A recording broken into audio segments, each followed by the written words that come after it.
Welcome back to the cabin, everyone. Well, here we are in the middle of January, and I cannot believe how little snow we have. We are in year 10 of having the cabin. Yes, it was November 2013 when the cabin build began. It's slated to be a gorgeous weekend with beautiful sun and cool temperatures. A heavy snowstorm passed through the region this week and gave much of the snow that you see in today's video. The forest is largely quiet, but you can hear your heartbeat in your ears. A few birds are out visiting our bird feeders, including the hairy woodpecker and this chickadee. Well, time to get down to business. My snowmobile seat is in desperate need of repair, so I got straight to work to remove the old rusted bolt and saw to reinstall it. There's my repaired seat. In no time, I had her all bolted back on and we're back on the trail again.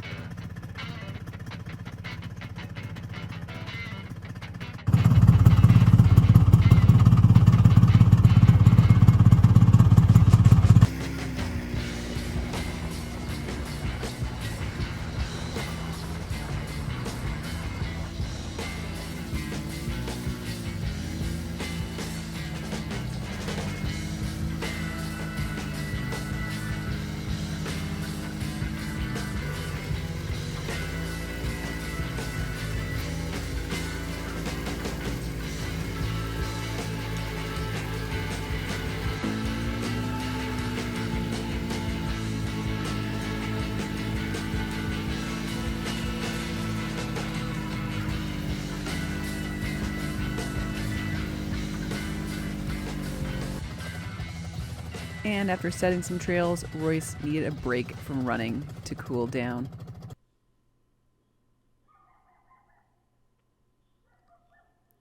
Looking around the forest for signs of life. And there's some few tracks around. Let's take a look. You can definitely see some fresh coyote tracks heading off into the bush. And up ahead, I saw something that maybe it had chased, lopping off into the distance.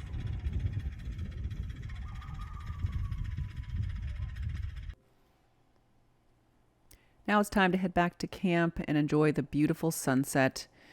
It will be a bitterly cold night tonight. Take a look at that sky. Man, you can't beat that. So beautiful this time of year when it's getting really cold. I just love winter sunsets. I'm getting some black bean pasta and coffee ready to warm me up and fill me up with calories. The temperature, it's dropping really fast. You can see my breath here, how cold it is. The woods are getting dark. The critters will be out and on the move soon. Thankfully, I've got the Martin heater up and running, keeping the cabin toasty warm at 20°C while I enjoy my dinner and a night in. Delicious. Daybreak brings fantastic sunrise and hoarfrost on the pine trees. Camp looks so pretty in the early morning light. You can tell how cold it is by the crunch of the snow under my boot. Any guesses at the temperature right now? Answer coming up soon. While I'm walking out in the field, I can hear some birds calling from the tree line, and lo and behold, there were some evening grosbeaks dotting the tree canopy. They are a heavy finch with a large conical bill. In the winter, they eat seeds, berries, and other small fruit. Well, sun's up. Time to get Royce up and out for his walk. He has his orange Carhartt vest on for visibility, and because it's so cold, he's rocking his boots today. He absolutely hates them, but without them, his feet freeze up so quickly. For the first time, I realized how good my jack pine stand looks in the winter. This is going to be a lovely windbreak, and hopefully we can attract in the Kirtland's warbler that really depends on the jack pine. So fingers and toes crossed. Well, I am grateful that the sun is out today. Our battery for the cabin, it's older, and it drained with overnight usage. So we had no power for a brief period. But thankfully with the sun up and the solar panels cleared off, by the time breakfast rolled around, happy to report the lights were back on. Yahoo!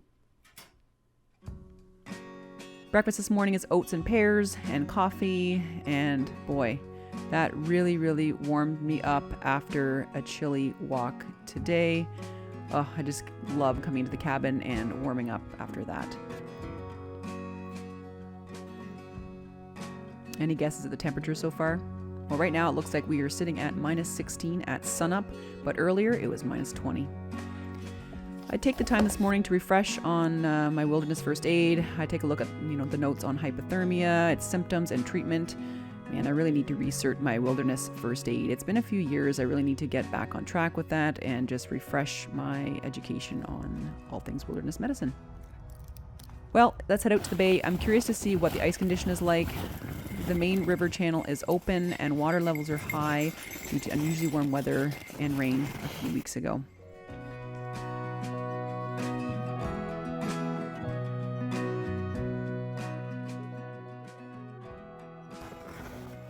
I'm all bundled up in my high-vis jacket and these awesome combi mitts from Cabela's. Take a look, guys. They are waterproof, breathable, and they open with magnets around the seams to reveal gloves that you can use on a touch screen or if you're doing ice fishing and stuff. Really cool. And you know what? They are super warm. Highly recommend them, and they close up really quickly. It's a complex woodland environment like this. I love bear paw snowshoes. The ones I'm wearing were made for me by Kirk, north of 51 on YouTube, so big shout out to him. They work so well and have held up so wonderfully over the last years. Well, I stopped and inspect some of the trails I set yesterday afternoon to find an area that was actually slush that froze overnight. After the tornadoes this past spring, more trees are falling down and blocking my pathway to the bay, so more work ahead. Well, here's my first look at the bay. The ice doesn't look great. I leashed Royce up as the last thing I want to do is go swimming in frigid waters after him. I don't want to experience hypothermia firsthand. As you can see, there's a lot of gray ice, and there are areas that are actually collapsing in. So you cannot be too careful in these conditions, guys. Please be safe. The weather's been a bit unusual down here, but too warm, a bit late, so be safe. So we mush onward and find more woodland hazards. We take a look around. There's quite a few widowmakers out there above us. And lightly frozen forest runoff in puddles, as you can see right here. So gotta be careful where you put your feet these days. Looks like we have a pileated woodpecker who's been busy over here, and lots of little chips of wood on the ground beneath the tree, probably looking for some frozen bugs or dead bugs in there. Well, here we are, beautiful part of the bay. It is so peaceful and snow covered. You can see the tornado damage across the bay there. It looks so different now. More gray ice warns me to be really cautious as I proceed forward. So we stick to the shoreline, exploring all over.